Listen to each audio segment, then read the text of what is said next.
हमारा सौर मंडल एक व्यस्त जगह है। ग्रह घूमते हैं, क्षुद्र ग्रह लुढ़कते हैं, धूमकेतु झूम करते हैं, लेकिन क्या चीज हर चीज को अंतरिक्ष की विशालता में उड़ने से रोकती है?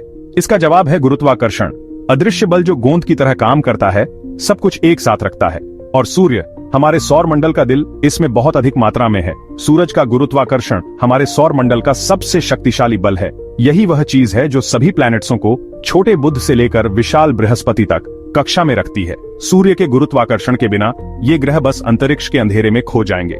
एक विशाल चुंबक की तरह सूर्य अपने प्लैनेट्सों के परिवार को पास रखता है, लेकिन सूर्य का गुरुत्वाकर्षण चीजों को लाइन में रखने के अलावा और भी बहुत कुछ करता है। यह इन वस्तुओं के चलने और व्यवहार करने के तरीके को भी प्रभावित करता है। यही कारण है कि ग्रह अंडाकार रास्तों में यात्रा करते हैं, पूर्ण वृत्तों में नहीं।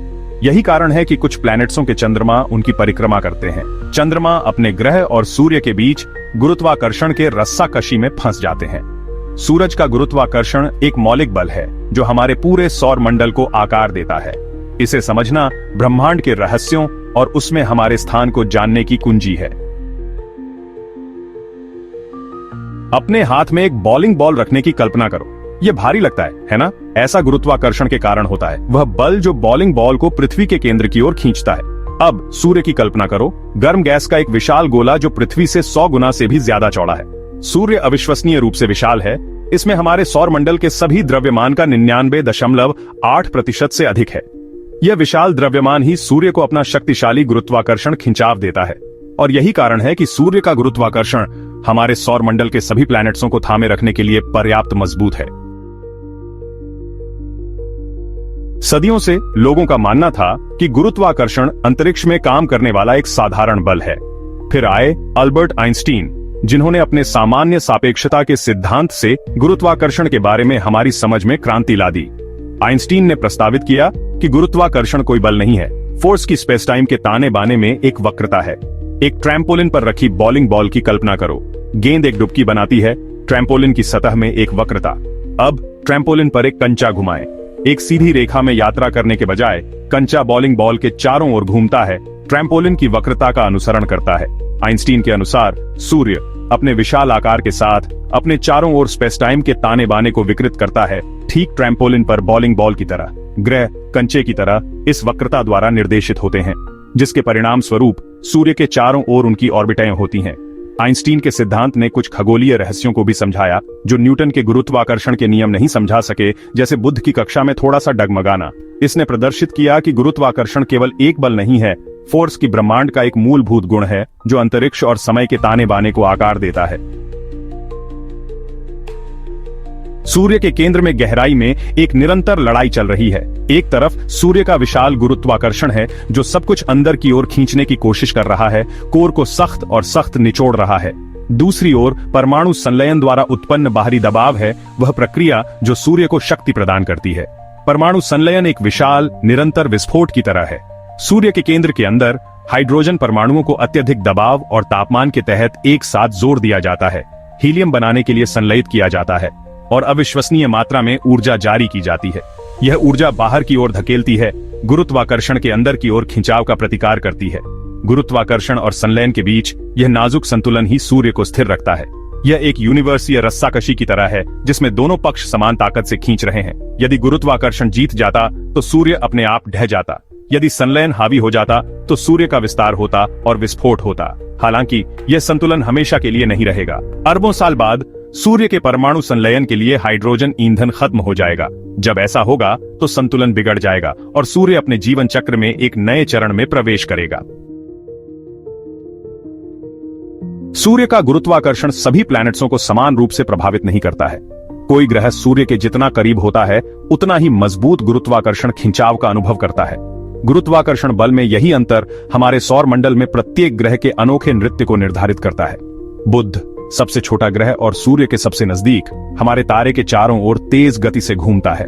यह सूर्य के गुरुत्वाकर्षण खिंचाव का सबसे मजबूत अनुभव करता है, जिसके परिणाम स्वरूप केवल 88 पृथ्वी दिनों का एक छोटा वर्ष होता है। दूसरी ओर दूर का नेपच्यून मुश्किल से सूर्य के गुरुत्वाकर्षण प्रभाव से चिपका हुआ एक परिक्रमा पूरी करने में 165 पृथ्वी वर्ष लेता है। प्लैनेट्सों की विशेषताओं को आकार देने में भी सूर्य का गुरुत्वाकर्षण महत्वपूर्ण भूमिका निभाता है। यही कारण है कि पृथ्वी पर ज्वार भाटा आता है जो हमारे महासागरों पर सूर्य के गुरुत्वाकर्षण खिंचाव के कारण होता है। बृहस्पति हमारे सौर मंडल का सबसे बड़ा ग्रह सूर्य के खिंचाव से प्रभावित ग्रह के गुरुत्वाकर्षण द्वारा कक्षा में रखे धूल और बर्फ के कणों से बने छल्लों की एक प्रणाली का दावा करता है। यहाँ तक कि शनि के शानदार छल्ले भी सूर्य के गुरुत्वाकर्षण के कारण हैं। अनगिनत बर्फ और चट्टान के कणों से बने ये छल्ले शनि और सूर्य दोनों के गुरुत्वाकर्षण प्रभाव से अपनी जगह पर बने रहते हैं। सूर्य की शक्ति के सबसे नाटकीय प्रदर्शनों में से एक सौर फ्लेयर्स और कोरोनल मास इजेक्शन या सीएमई है। सौर फ्लेयर्स सूर्य की सतह पर ऊर्जा के अचानक फटने हैं, जो अक्सर सनस्पॉट से जुड़े होते हैं, जो तीव्र मैग्नेटीय गतिविधि के ठंडे क्षेत्र हैं। दूसरी ओर सीएमई सूर्य के कोरोना उसके बाहरी वातावरण से प्लाज्मा और मैग्नेटीय क्षेत्र के बड़े पैमाने पर विस्फोट हैं। ये घटनाएं सूर्य की मैग्नेटीय ऊर्जा के शानदार प्रदर्शन हैं, लेकिन वे सूर्य के गुरुत्वाकर्षण से भी प्रभावित हैं। इन विस्फोटों के दौरान सूर्य का शक्तिशाली गुरुत्वाकर्षण सौर पदार्थ को थामे रहता है, जिससे यह तुरंत अंतरिक्ष में नहीं जा पाता है। हालांकि ये घटनाएं देखने में आश्चर्यजनक हैं, लेकिन पृथ्वी पर इनका ठोस प्रभाव भी पड़ सकता है। जब सीएमई पृथ्वी पर पहुंचते हैं तो वे हमारे ग्रह के मैग्नेटीय क्षेत्र के साथ परस्पर क्रिया कर सकते हैं, जिससे भूमैग्नेटीय तूफान आते हैं। ये तूफान उपग्रहों, संचार प्रणालियों और यहां तक कि बिजली ग्रिड को भी बाधित कर सकते हैं। यह हमारे सौर मंडल के अन्य निवासियों जैसे क्षुद्र प्लैनेट्सों और कॉमेट्सों को आकार देने में भी महत्वपूर्ण भूमिका निभाता है, जो प्रारंभिक सौर मंडल के गठन के अवशेष हैं। क्षुद्र ग्रह बेल्ट मंगल और बृहस्पति के बीच का एक क्षेत्र लाखों क्षुद्र प्लैनेट्सों का घर है, जिनका आकार छोटे कंकड़ से लेकर बौने प्लैनेट्सों तक है। ये क्षुद्र ग्रह सूर्य के गुरुत्वाकर्षण द्वारा अपनी जगह पर बने रहते हैं, लेकिन वे सौर मंडल के सबसे बड़े ग्रह बृहस्पति के गुरुत्वाकर्षण खिंचाव से भी प्रभावित होते हैं। आगे दूर नेपच्यून की कक्षा से परे कुइपर बेल्ट स्थित है, जो एक विशाल और बर्फीला क्षेत्र है जिसमें बौने ग्रह और बर्फीले पिंड हैं, जिनमें प्लूटो भी शामिल है। यहाँ सूर्य का गुरुत्वाकर्षण कमजोर है, लेकिन यह अभी भी इन वस्तुओं को अपने गुरुत्वाकर्षण आलिंगन में रखने के लिए पर्याप्त मजबूत है। ऊर्त बादल बर्फीले पिंडों का एक काल्पनिक गोला, जिसके बारे में माना जाता है कि यह सूर्य से खरबों किलोमीटर तक फैला हुआ है, सूर्य के गुरुत्वाकर्षण प्रभाव के किनारे को चिह्नित करता है। धूमकेतु सौर मंडल के निर्माण के बर्फीले अवशेष ऊर्त बादल से उत्पन्न होते हैं, जो गुजरते सितारों के गुरुत्वाकर्षण खिंचाव से सूर्य की ओर बढ़ते हैं। अंतरिक्ष यात्रा में खगोलीय पिंडों, विशेष रूप से सूर्य के गुरुत्वाकर्षण फोर्सों को नेविगेट करना एक बड़ी चुनौती है। अंतरिक्ष यान छोटे होते हैं और थोड़ा सा भी गुरुत्वाकर्षण खिंचाव उनके प्रक्षेप वक्र को बदल सकता है। अपने गंतव्य तक पहुंचने के लिए अंतरिक्ष यान को सूर्य के गुरुत्वाकर्षण को ध्यान में रखते हुए अपने प्रक्षेप पथ की सावधानी पूर्वक गणना करनी होती है।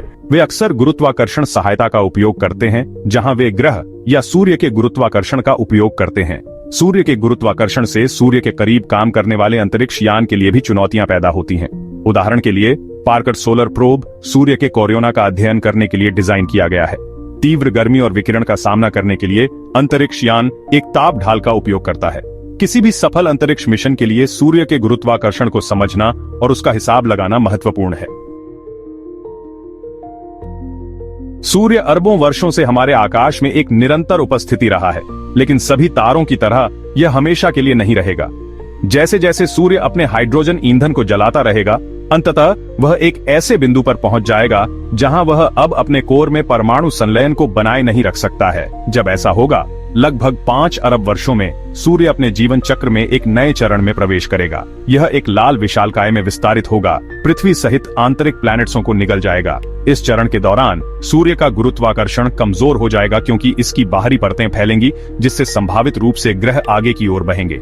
आखिरकार सूर्य अपनी बाहरी परतों को बहा देगा, जिससे एक प्लैनेटसीय निहारिका, गैस और धूल का एक सुंदर बादल बन जाएगा। सूर्य का कोर बना रहेगा, एक घना और गर्म सफेद बौना, जो अरबों वर्षों में धीरे धीरे ठंडा होगा। परमाणु संलयन से बाहरी दबाव के बिना सफेद बौना केवल गुरुत्वाकर्षण द्वारा एक साथ रखा जाएगा। एक मुख्य अनुक्रम तारे से लाल विशालकाय और अंत में एक सफेद बौने तक की सूर्य की यात्रा यूनिवर्सीय वस्तुओं की अस्थायीता की याद दिलाती है। यहाँ तक कि तारे, जो हमेशा के लिए रहने वाले प्रतीत होते हैं, उनका भी जीवन काल होता है और उनका विकास गुरुत्वाकर्षण बल से जटिल रूप से जुड़ा होता है। अगर आपको यह वीडियो पसंद आया हो तो इसे लाइक जरूर करें, अपने दोस्तों के साथ शेयर करें और हमारे चैनल स्टोरी जीनी को सब्सक्राइब करना न भूलें, ताकि आप कोई भी नया एडवेंचर मिस न करें। मिलते हैं अगले वीडियो में, तब तक के लिए खुश रहिए, एक्सप्लोर करते रहिए।